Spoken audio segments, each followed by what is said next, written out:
Chapter 1. Heath. There was nothing like the view of the Rockies in Denver, Colorado. Okay, there was nothing like the view of the Rockies anywhere. I used to live in Portland, Oregon, so I knew trees and mountains were stunning. However, seeing the mountains and trees in Portland without a cloudy or rainy sky didn't happen often. Oregon was beautiful, but Colorado, it called to me. Maybe it was just the novelty of it since I had only lived here a year, but I didn't think so. This was home now, despite everything that had happened when I first moved here. I hadn't moved here for the mountains, hadn't moved here for the sunny days, high altitude, dry heat, or blizzards.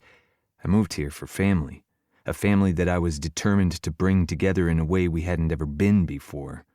Of course, that meant I needed a damn job. Are you done drooling over the mountains yet? We need to get inside and open up. I just can't believe they're real. They don't fucking look real. Ace sighed at my side but stuffed his hands in his pockets and looked out at the majestic beauty of the Rockies with me. I hadn't realized I would love Denver like this, that it would call to me, and it really did look like someone had painted those peaks and valleys in front of me. I still think they look better right after a storm, when the clouds begin to part and they look almost purple. I turned to Ace and grinned. Yeah, you're right. I've been here a year now and I've seen every season. Ace rolled his eyes before he reached out and squeezed my shoulder.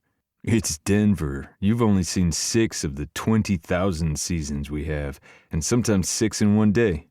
I snorted, but I agreed with him. You could wake up with snow in the morning and end up wearing a tank top by the evening. I was getting used to it. At least I thought so. Come on, let's go open the bar. I smiled as I turned towards the building behind us. We were right on the outskirts of downtown Denver, still in the hustle and bustle and close enough for foot traffic, but also near enough to the train station that there was room to breathe, and you could see the mountains from all sides. I loved knowing where west was, because that was the direction of downtown's skyline. You ready for today? We have a long one. I nodded as we stepped into Lost and Found. Before I even decided to move here, Ace had asked if I wanted to join him in a new endeavor.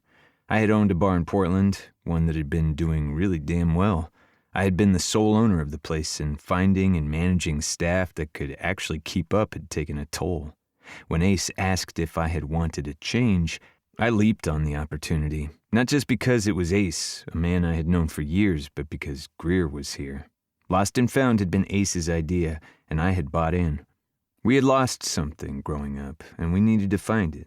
That wasn't like me.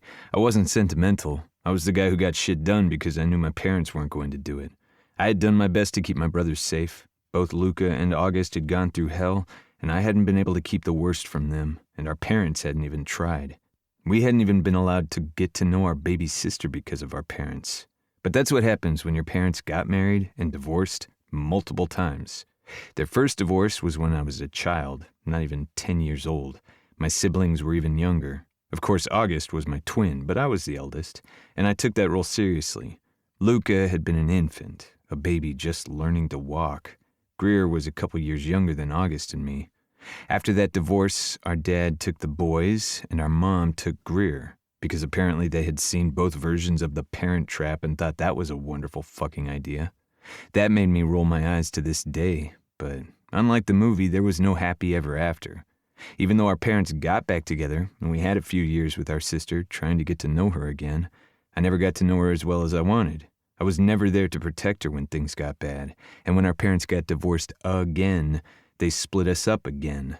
Like our opinions didn't matter. We had gone to different schools, and while I had my brothers and they had me, Greer had no one. When our parents got together for the 3rd time, we had all given up. We were adults, and they couldn't split us up if they divorced again. Except we had split ourselves up. Greer moved out here to be with her best friend who was originally from the Denver area. They opened a shop of their own, a little coffee and bakery place near a tattoo shop that kicked ass. It was time to be with my little sister, only it wasn't going as well as I'd hoped, and it felt like it was my fault, but I didn't want to think about that. You're all in your head. Are you okay? I turned to Ace and nodded. I'm fine. Sorry. Let me go start setting up. You do that. Grace is working in the office today doing paperwork, so I don't have to. I'm so glad I'm marrying an accountant. I smiled, shaking my head. I don't know what we would do without her. Yeah, we would probably figure it out, but Grace actually knowing what she's doing without having to ask 1,000 questions? Yes, you're marrying the right woman. Did I just hear that you're marrying me for my math skills? Grace asked as she came in. While Ace was well above 6 foot, big and bearded and full of tattoos, Grace was a tiny slip of a woman. She had bright red hair, luscious curves, and could probably fit in my pocket. She also had the biggest laugh and smile, and her face lit up every time she saw Ace. But the best part, my growly and grumpy friend lit up right back. I think he is also marrying you for your spreadsheets. She grinned at me and then went to her tippy toes to kiss the bottom of Ace's beard. He leaned down for her and they kissed a bit more. I cleared my throat after a moment. I would ask if you'd like a room, but we share that office. I don't want to know what goes on when the door is closed. Grace blushed, but Ace grinned. Then we won't tell you. I groaned. Really? At least bleach it afterwards. And on that note, I'm going to go to work on those spreadsheets. Alone, because I don't trust you. She waved her finger at him. Ace rolled his eyes. Fine, I see how it is. You better. She waved us off. I laughed before going back to setting up. We were open from 3 until 1. I wouldn't be closing, our team would. Usually Ace and I didn't open together, but on days when Grace was here doing the accounting, we both wanted to be here in case there were any questions. And frankly, even though I was still in my 20s, I liked being home to sleep in my own bed before midnight. I set to work on the kegs and ensuring that all the glassware and prep was ready from the night before. I had oranges and lemons and limes to cut, more cherries to procure, and countless other things. Keeping the cherries in stock when everyone kept stealing them was a hazard of the business and meant that I had to hide them from my own staff.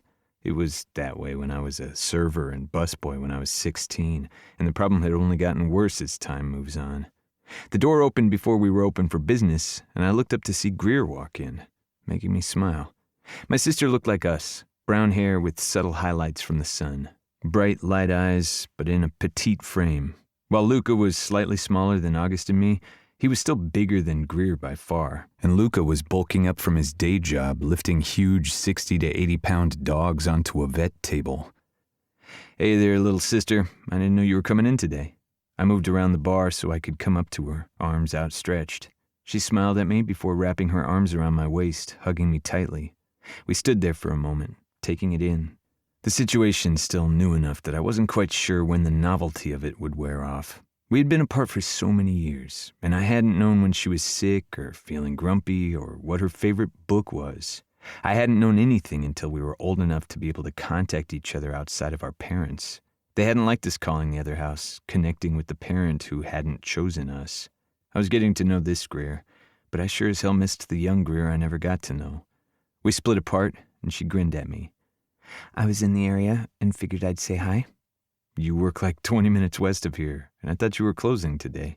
She nodded but held out her phone. I had to meet with our backer, and since her shop is only a few blocks from here, I figured I'd walk to you to say hi before I caught the light rail back. Do you want my car? You're welcome to drive it back. She waved me off. I knew I sounded a bit eager. I just wanted to protect her, to help her. The fact that Greer was now engaged to not one, but 2 men meant that I didn't need to protect her. She had the 2 loves of her life for that. Hell, she could protect herself. The fact that Greer's men also happened to run a security business, well, that meant I felt a little out of sorts, a little unneeded. But that was on me, never on her. My car is at my place, but with traffic because of an accident on 25, I decided to take public transportation. It's really okay. I have a pass and everything. And I realize it's better for the environment, but I just like to give you things. I know, and I'm grateful. And I did bring something for you. She handed over the paper bag, and I could smell the deliciousness before I even opened it. Plump pastries, bagels, and other goodies, at least a dozen. My mouth watered, and she smiled at me. I know you have drinks here, but I figured pastries from not only our shop, but Haley's too would be welcome. Did I hear the word pastry? Ace asked, practically pushing me out of the way. There's my Greer.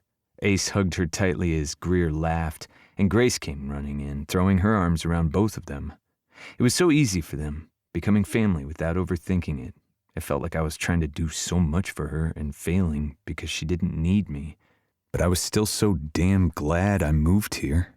I would be missing this. I would be missing the chance to be the overprotective asshole brother. I just needed to figure out what else I needed to be. Anyway, I have to head back. Enjoy the pastries. I'll see you guys for dinner this weekend? She asked, and both Ace and Grace nodded. Yeah, if not before. I love the fact that you live close enough to me that you can come into the coffee shop every morning if you want. I would say it's like old times, but we both know it's not. She rolled her eyes, and I felt the kick to the gut, even though she didn't. She had found her steadiness, her foundation, and while I knew she still carried the same pain that we all did, she was moving forward. I thought my brothers were doing the same. I was the one who needed to get in line. Then we just have to make up for it, I said quickly, and she nodded. We hugged, and she headed out. Ace went back to sitting up, Grace back to the office, and I swallowed hard and did what I did best. I worked.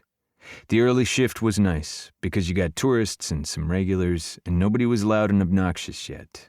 That always made me happy. By the time 7 o'clock rolled around, however, the din started to grow, the noise unending. I didn't mind it, though. I wouldn't have opened a bar if I hated it. I liked getting to know people, to hear their problems and act as if I knew what I was doing. I didn't always, but I could pretend. Hey, whatever happened with that woman? Ace asked as I worked on a martini, straight up, extra cold with a twist. I frowned before I remembered. I knew exactly what he was talking about. I don't even know her name. She was just here on our opening night and she was gorgeous. Not quite sure why you brought her up. Because you have talked to at least 20 gorgeous women tonight, all of them hitting on you, and you haven't done a thing about it. You know I don't hit back. This is a job, not a stomping ground. So you say. You met Grace in a grocery store, both of you trying to find an organic cereal from your list, and you reached it for her because she couldn't. That's a meet cute. At a bar? Not so much. Look at you, knowing the phrase meet cute. Greer has me reading romance novels. I like them. Didn't think I would, but I do. The guy at the bar snickered, but I ignored him. He wasn't going to tip me anyway. He had been in before, and he never did. True, but I was just thinking about the last time your heart did that little pitter-patter thing. Pitter-patter? Maybe you need to be reading those novels. Grace would probably like it. I could learn a thing or two. Or 7, a woman at the end of the bar said as she sipped her old-fashioned before waving and turning to talk to her girlfriend. Okay, so I know what I'm reading next. Or should I ask Greer? Take a look at my e-reader later. You'll see what you need. That's good. Now I have to get back to the bachelorette party. Pray for me. I rolled my eyes as I handed over my next drink and got back to work. Hey, are you Heath? A deep voice asked. The bar began to quiet down a bit, and I frowned before I looked at the group of people on the other side of the bar. They all had dark hair, dark eyes, and pale white skin. And if they hadn't been cut from the same cloth, I wasn't a very good bartender. So they had to be siblings, and the way they were frowning at me had me a little worried. I'd never seen these people before. I might not be the best at names, but I was damn good at faces. I am? Is there something I can do for you guys? Yeah, one of the men said. All 3 women and 2 men were glaring at me, arms folded over their chest. Hell, this wasn't going to go well. You can tell us why you dumped our baby sister, the man continued.